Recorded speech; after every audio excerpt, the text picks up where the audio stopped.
I thought I had an opportunity to say some of the things that were necessary to say. And I enjoyed very much talking with you and meeting your sons as well, and appreciated the opportunity that you presented to me.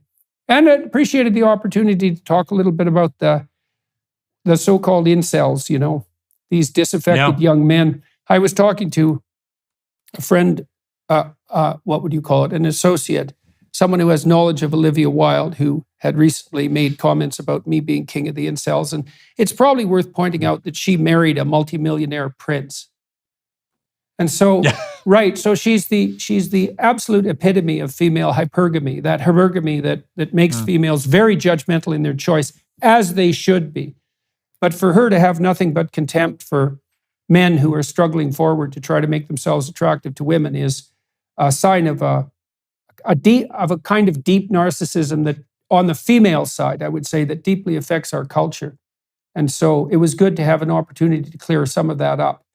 I've talked to lots of young men around the world about how they might make themselves more attractive on the friendship and career and dating front. And that usually has to do with telling them that, well, they have to subject themselves to that harsh judgment. And if all the women are rejecting them, either because they're too timid to put themselves forward, or they don't have anything truly to offer, which is something like productive, stable, wise, judicious generosity in the highest order, why would they expect a woman to make herself vulnerable, especially on the childbearing front, to them?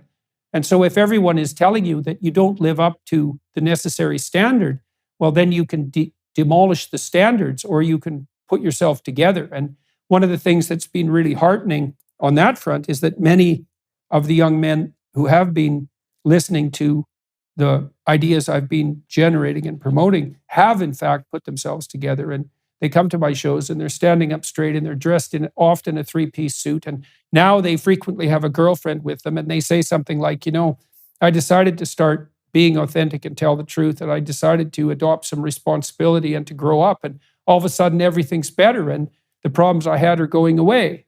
And so that's the solution to the incel problem. And demonizing people for being lonesome and isolated is not exactly helpful.